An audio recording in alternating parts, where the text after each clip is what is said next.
Yeah, I'm Willy Hutton. I'm currently the signaller in Blair Atholl signal box. I've been in Blair Atholl since 1999. Before that, previous to that, I was on the Permanent Way, which is the P-Way gang based in Blair Atholl. I was there for 12 years. Before that, I was a signaller for 1 year in Ballinloig signal box. Made redundant from there, and at the time when I passed out as a signaller in Ballinloig, I was the youngest signaller in Scotland, at 18 years old.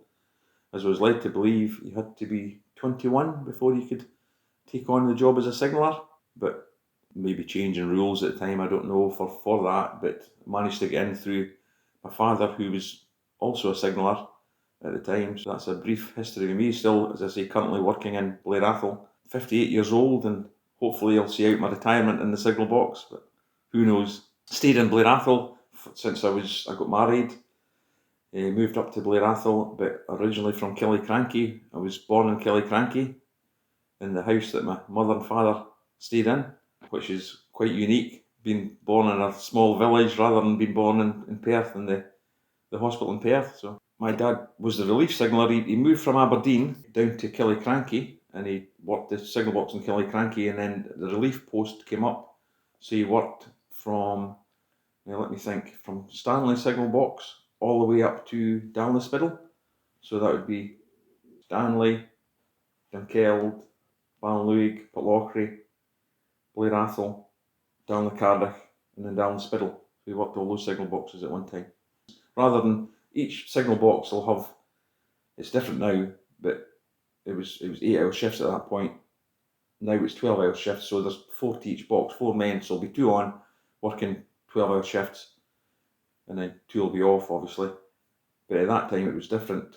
Yes, you had resident signallers, but you had relief signallers as well to cover days off and holidays, such like. So they just went to whatever box they were required to work in.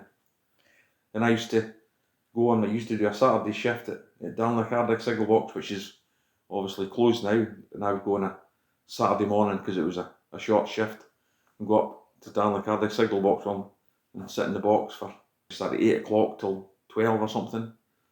That was just when I was a small boy. That was just maybe the start of it. So what do you and your dad and signal people do when they're in the box? It's obviously the safe signalling of trains, working with maintenance staff, protecting them when they have to do their work, just stuff like that. Level crossings, you get level crossing requests, you have to make sure it's safe for them to cross, but generally it's just signalling trains safely, looking after the public, not having 2 trains heading towards each other is the main goal. But it's all mechanically locked. It's incredible the engineering in these places from when they were first started. I don't know when they first opened. You'll maybe know better than me. When Blair Atholl signal box opened, there was 2 signal boxes in Blair Atholl. Yeah, Do you know that? Yeah. There was a south and a north box. Yeah. There were lots more signal boxes. Killycrankie even had one. As I say, my father. Struan had a signal box. So they've been paired back. They were closed a long time ago, right enough. But that's the route. Network Rail will be going down to close all manual signal boxes at some point, but hopefully not before I get to the retirement age. So how many manual signal boxes are left then? Oh, goodness knows. On the Highland line, let me think now, there'll be Stanley signal box, there'll be Dunkeld, there's Blair Atholl, Dalwhinnie, and Canusie. So that's 5 manual signal boxes at the moment, yeah.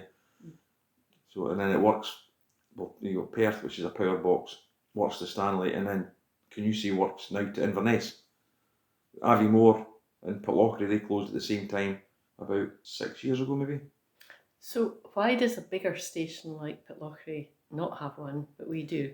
They changed the whole signalling system in Pitlochry station. It's called a dynamic loop, so the trains can be approaching the station at the same time when crossing. It's just future-proofing, I think, that's the way they'll all go, at some point. As I say, we'll look at Aviemore, how big a station Aviemore is. They've done away with it as well, so maybe done the busier ones. I don't know. Honestly don't know.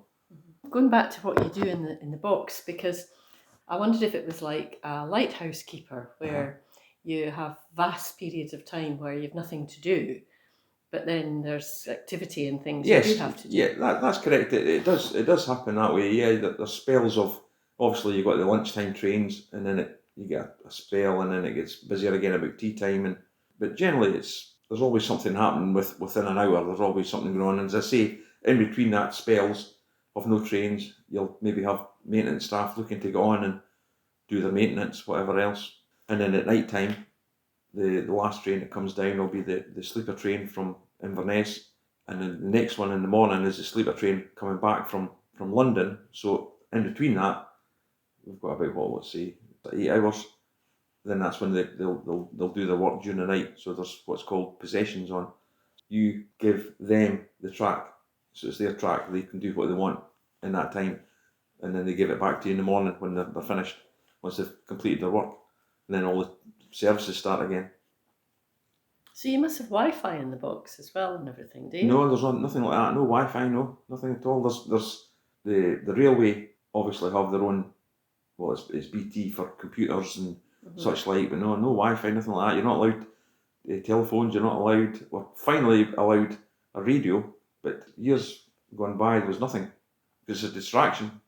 You know, if you can imagine you're sitting engrossed in a television programme and you've got a train coming and somebody phones for a level crossing request and you forget the train's there, so you've got to be switched on all the time. So do you take your knitting? No, just read a book, or you just pass your shit the day, you know, you read a book, read a newspaper, things like that. Yeah. Get your rule book out and read a rule book. You know, there's so many different rules you've got to know, quite a lot to take in. I would hate to go back to training school now and have to learn it all again or start again. So I'm aware that there used to be a little bag with a token in it that was passed across. Yeah. Does something like that still happen now? Although that's gone a long time ago. Yeah, that's way before my time. Yeah, my father probably worked it. He probably worked it at Killycranky, but it was it was like a token to say you're okay to go into the next section. But then it changed to what was called Scottish Region Totalist Lock. So they're all interlocked. Everything's interlocked, so you can't pull one lever unless you've pulled another lever.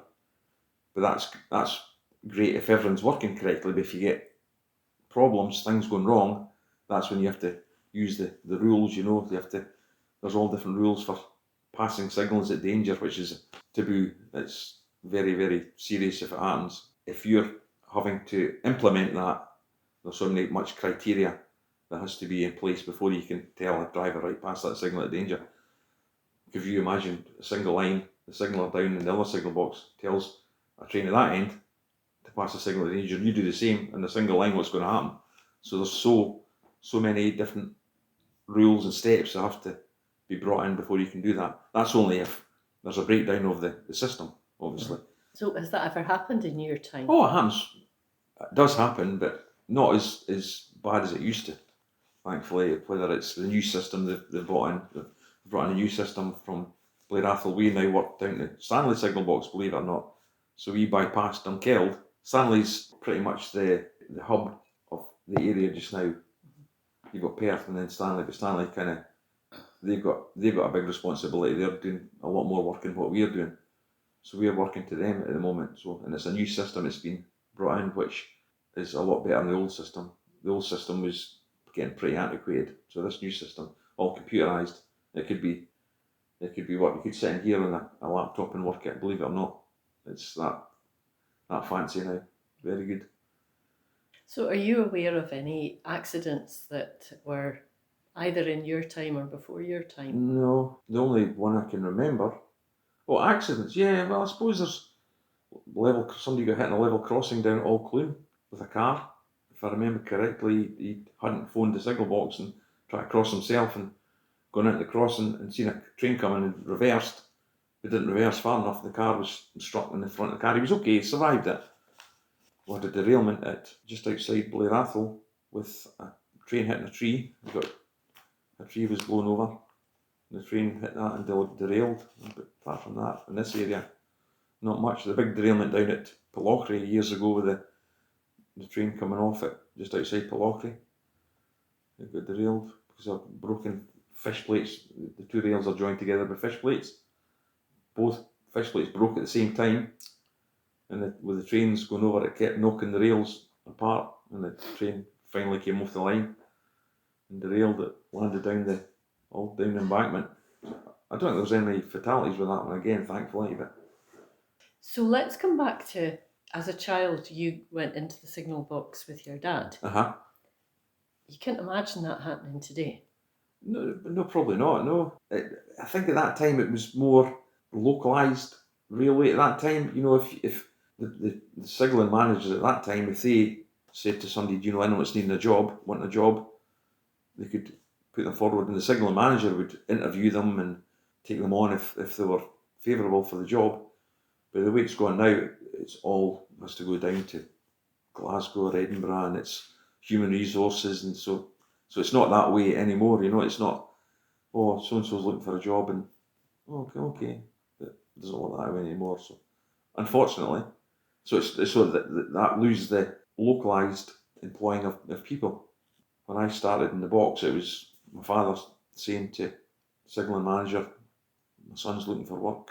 That's how I got to start there. Same as when the box at Ballinlough closed, they were looking for staff in the permanent way gang up here. So my father spoke to the ganger at the time, and then got an interview, got to start there. So again, as I say, it was all localised. It was within the area, people getting taken on. Because again, it was all local people. It was the majority of the staff were all local. Everybody knew each other, sort of thing. Yeah. But that's all gone. But obviously, you had the yard up there. How many men were employed? I don't know. But now, what have you got in the railway here? Now you've got 4 of us working the signal box, and that's it. Yeah, but the bridge, early 2000s, it was unbolted. The legs would still been there, but the whole bridge was taken off a crane and put on a flatbed lorry, and I think it was taken to Invergordon, which it was sandblasted and repainted and brought back down and put back in position.